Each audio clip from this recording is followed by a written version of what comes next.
Olá, senhores. Eu sou o professor Noronha e vim apresentar para vocês algumas aulas de física. O tema da nossa aula será equações dimensionais e sistemas de unidades. Então, vamos começar definindo alguns termos de física. Por exemplo, a grandeza física. O que é uma grandeza física? Grandeza física é tudo o que pode ser medido, mensurado, direta ou indiretamente, e associado a um valor numérico e uma unidade.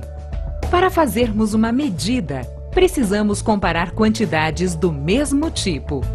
As unidades de medida são padrões de referência para que essas comparações sejam feitas. Então, vamos apresentar aqui para vocês uma maneira que nós temos de comparar grandezas. Como se comparam as grandezas? Através das equações dimensionais. As equações dimensionais vão representar, então, para nós, a relação que existe entre grandezas. Essas grandezas podem ser classificadas de várias maneiras. Por exemplo, nós podemos classificar as grandezas em escalares e vetoriais. O que são as grandezas ditas escalares? São aquelas cuja soma se faz através de um processo escalar. O que são as grandezas vetoriais? Grandezas vetoriais são aquelas cuja soma se faz através da regra do paralelogramo. Então, quando nós somarmos grandezas vetoriais, nós estaremos somando, além dos seus valores, seus módulos, sua direção e seu sentido. As grandezas também podem ser definidas como fundamentais ou derivadas. O que são grandezas fundamentais? São aquelas que nós escolhemos arbitrariamente para sistemas de unidades. As grandezas derivadas são todas aquelas que serão definidas a partir dessas fundamentais.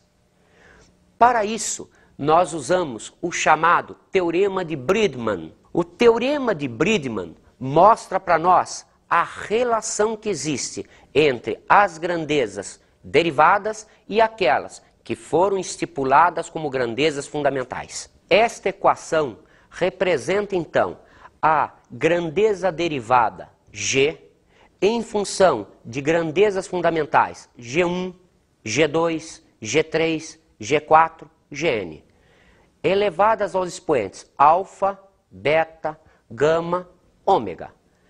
Observe que nesta equação nós estamos estabelecendo a relação que existe entre esta grandeza, que é a grandeza derivada, com estas grandezas que são as fundamentais, onde o G maiúsculo é a grandeza derivada, o K é uma constante matemática e o G minúsculo representam grandezas arbitrariamente escolhidas como fundamentais.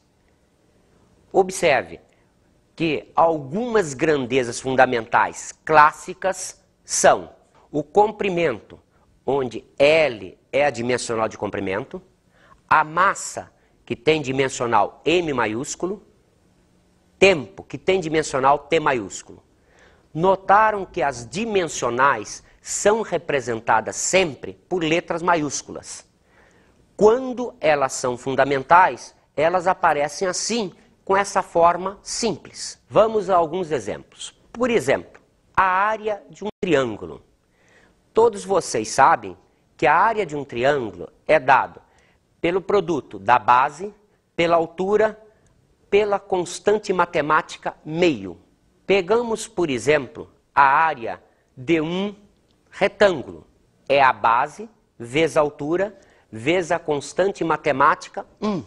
Vamos pegar, por exemplo, a área da circunferência de círculo. É π vezes o raio vezes o raio. Geralmente se diz aqui o raio ao quadrado. Observe que em todas essas expressões para cálculo da área, o que nós tínhamos era sempre um número vezes duas dimensões de comprimento. Então, a área será, para qualquer figura imaginada, um número vezes um comprimento, vezes um comprimento. Podemos, então, dimensionar, isto é, comparar a grandeza derivada área com as nossas grandezas consideradas fundamentais. Colocamos o símbolo entre colchetes, significando que é uma equação dimensional. Então, a dimensional de área é igual a dimensional de K, constante matemática, vezes 2 vezes a dimensional de comprimento, isto é, comprimento ao quadrado. Vamos pensar nessa constante matemática.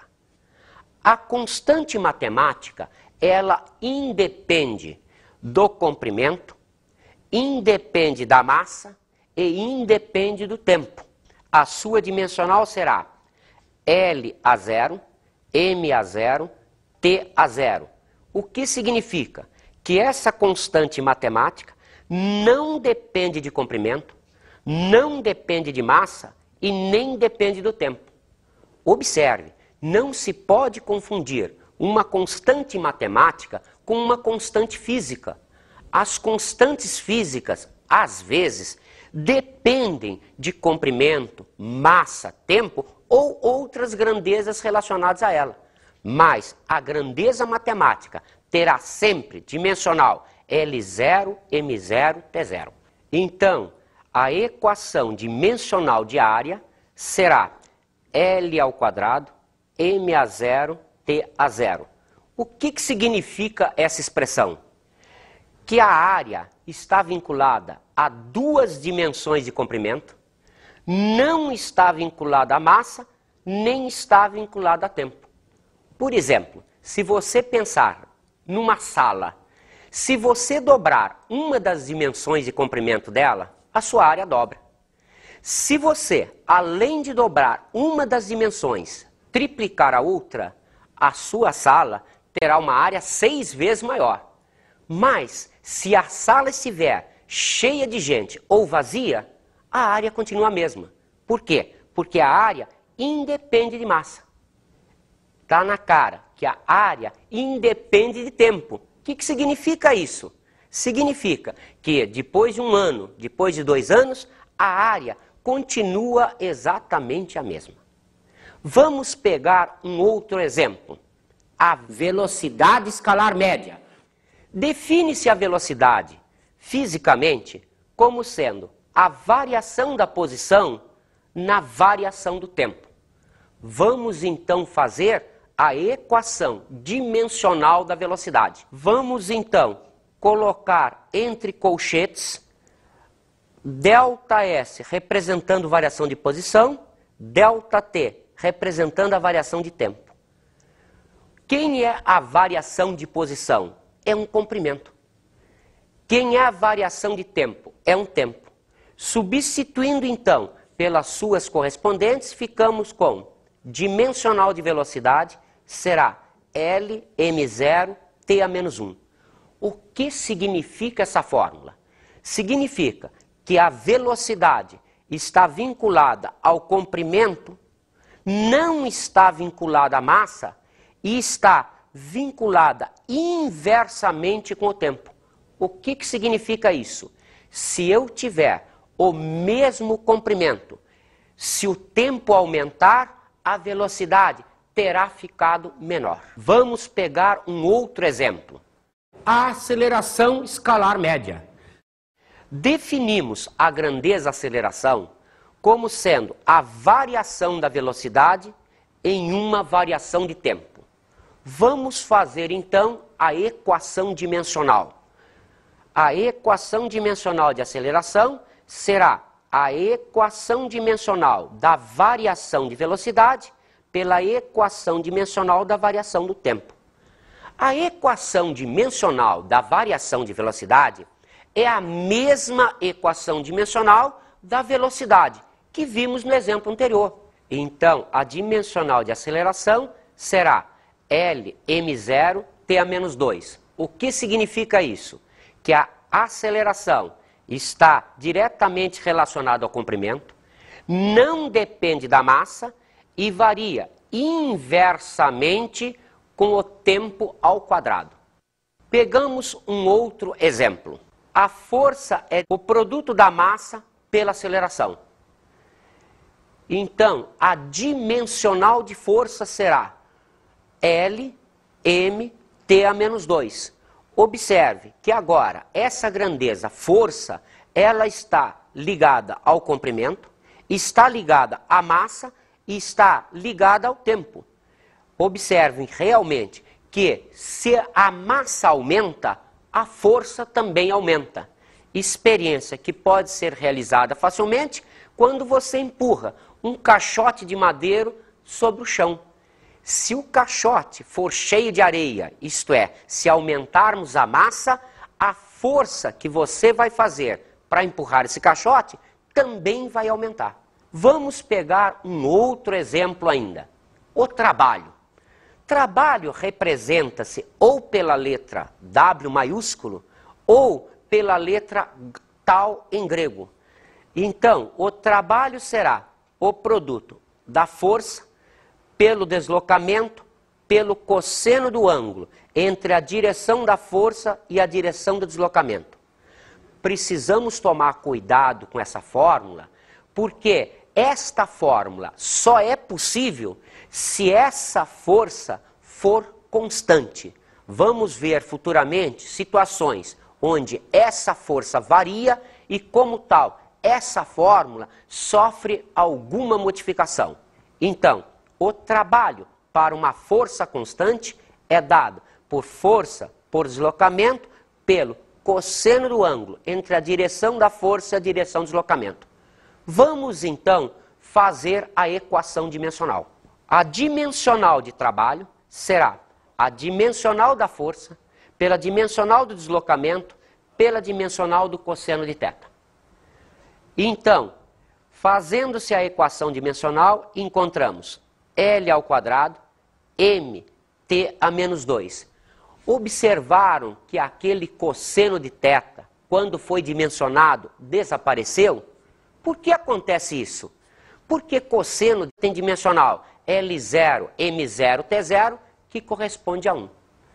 Vamos ver, então, a equação de trabalho, onde temos duas variações de comprimento, temos uma massa e temos duas variações para tempo inversamente. Vamos então pegar um outro exemplo, a grandeza potência. Definimos a potência como sendo a relação entre o trabalho desenvolvido em um determinado intervalo de tempo e esse intervalo de tempo. Vamos então fazer a equação dimensional de potência. Então, a dimensional de potência será dimensional de trabalho pela dimensional do tempo. Que nessa expressão, a gente observa outra vez duas dimensões de comprimento, uma dimensão de massa e agora três dimensões inversas para tempo. Então, a dimensional de potência será L2 mt a menos 3. Vamos pegar ainda mais um exemplo. Vamos pegar a massa específica. Precisamos tomar muito cuidado em física com os termos usados. Massa específica representa a relação entre a massa de um corpo e o seu volume. É comum em física fazer-se confusão com outro termo chamado densidade. Isto daqui é a massa específica ou densidade absoluta. Quando falarmos apenas densidade, não será esta grandeza. Nós vamos ver futuramente, numa aula de hidrostática, como definirmos a densidade.